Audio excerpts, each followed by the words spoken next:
గత 3 దశాబ్దాలుగా బాలీవుడ్ బాక్సాఫీస్ను షారుఖ్, సల్మాన్, అమీర్ ఖాన్లు ఏకఛత్రాధిపత్యంతో ఏలారు. రొమాన్స్, మాస్ యాక్షన్, వైవిధ్యమైన కథలతో ఈ ముగ్గురు తమకంటూ తిరుగులేని బ్రాండ్ ఇమేజ్ను సృష్టించుకున్నారు. అయితే ఇప్పుడు ఆ శకం మారుతోంది. ఈ ఖాన్ త్రయం సృష్టించిన వారసత్వాన్ని అందిపుచ్చుకొని దాన్ని మరో స్థాయికి తీసుకెళ్లే సత్తా ఎవరికి ఉంది అనే చర్చ ఇప్పుడు జోరుగా సాగుతోంది. ఈ రేసులో ప్రధానంగా వినిపిస్తున్న పేర్లు రణబీర్ కపూర్, రణ్వీర్ సింగ్. మరి రాబోయే దశాబ్దంలో బాలీవుడ్ బాద్షాగా ఎవరు నిలుస్తారు? రణ్బీర్ కపూర్ కెరియర్ను గమనిస్తే అతని బలం, నటనలోని లోతు. రాక్ స్టార్, బర్ఫీ, సంజు, ఇటీవలి యానిమల్ వంటి చిత్రాలు అతనిలోని అద్భుతమైన నటుణ్ణి ఆవిష్కరించాయి. రణబీర్ ఎంచుకునే పాత్రలు ఎమోషనల్గా కనెక్ట్ అవ్వడమే కాకుండా అవి కల్ట్ క్లాసిక్గా నిలిచిపోతాయి.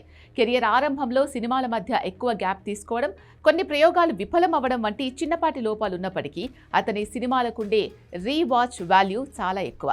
రణబీర్ సినిమా అంటే ఒక బలమైన ఎమోషనల్ జర్నీ ఉంటుందని ప్రేక్షకులు నమ్ముతారు. మరోవైపు రణ్వీర్ సింగ్ అంటేనే ఎనర్జీ, వైవిధ్యం. బాజీరావు మస్తానీ, పద్మావత్, గల్లీ బాయ్, 83 వంటి చిత్రాల్లో అతను చూపించిన ట్రాన్స్ఫర్మేషన్ అద్భుతం. Mass, period drama, sports, musical ఇలా ఏ జానర్ అయినా అవలీలగా చేయగల సత్తా రణబీర్ సొంతం. బాక్స్ ఆఫీస్ పరంగా చూస్తే రణబీర్ కంటే ఎక్కువ 100 కోట్ల సినిమాలు రణ్వీర్ ఖాతాలో ఉన్నాయి. ఈయన ఖాతాలో 8 సినిమాలున్నాయి. కానీ స్క్రిప్ట్ సెలక్షన్లో నిలబడలేకపోవడం, కొన్నిసార్లు అతిగా అనిపించే నటన అతని కెరియర్కు మైనస్గా మారుతున్నాయి. రణ్వీర్ సినిమా అంటే ఎంటర్టైన్మెంట్ గ్యారంటీ అనిపించినా రణ్బీర్ సినిమాలకు ఉన్నంత కల్ట్ ఫాలోయింగ్ తక్కువనే చెప్పాలి. ఇక భవిష్యత్ లైనప్ విషయానికి వస్తే రణ్బీర్ కపూర్ చాలా స్పష్టమైన ఆధిక్యంలో ఉన్నాడు. నితీష్ తివారీ రామాయణం 2 భాగాలుగా రానుంది. సందీప్ రెడ్డి వంగ యానిమల్ పార్క్, సంజయ్ లీలా భన్సాలీతో లవ్ అండ్ వార్, ప్రతిష్టాత్మక ధూమ్ 4 వంటి భారీ పాన్ ఇండియా ప్రాజెక్టులు రణ్బీర్ చేతిలో ఉన్నాయి. రణ్వీర్ సింగ్ చేతిలో దురంధర్ సిరీస్ వంటి సినిమాలు ఉన్నప్పటికీ రణ్బీర్ లైనప్ బాక్సాఫీస్ వద్ద ప్రకంపనలు సృష్టించేలా కనిపిస్తోంది.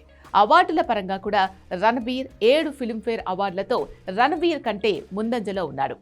రణ్వీర్కు 5 ఫిల్మ్ఫేర్లున్నాయి. చివరిగా చెప్పాలంటే రణ్వీర్ సింగ్ తన వైవిధ్యమైన పాత్రలతో ప్రేక్షకులను అలరిస్తున్నప్పటికీ రణ్బీర్ కపూర్ తన నటనతో ఒక చెరగని ముద్ర వేస్తున్నాడు. దీర్ఘకాలికంగా చూస్తే కేవలం వైవిధ్యం కంటే టైమ్లెస్ పర్ఫార్మెన్సెస్ ఇచ్చే నటుడికే స్టార్డమ్ ఎక్కువ కాలం నిలుస్తుంది. ప్రస్తుత లైనప్, క్రేజ్, నటనలోని పరిణితిని బట్టి చూస్తే ఖాన్ల వారసత్వాన్ని ముందుకు తీసుకెళ్లే రేసులో రణ్బీర్ కపూర్ రణ్వీర్ సింగ్ కంటే ఒక్క మెట్టు పైనే ఉన్నాడని చెప్పొచ్చు.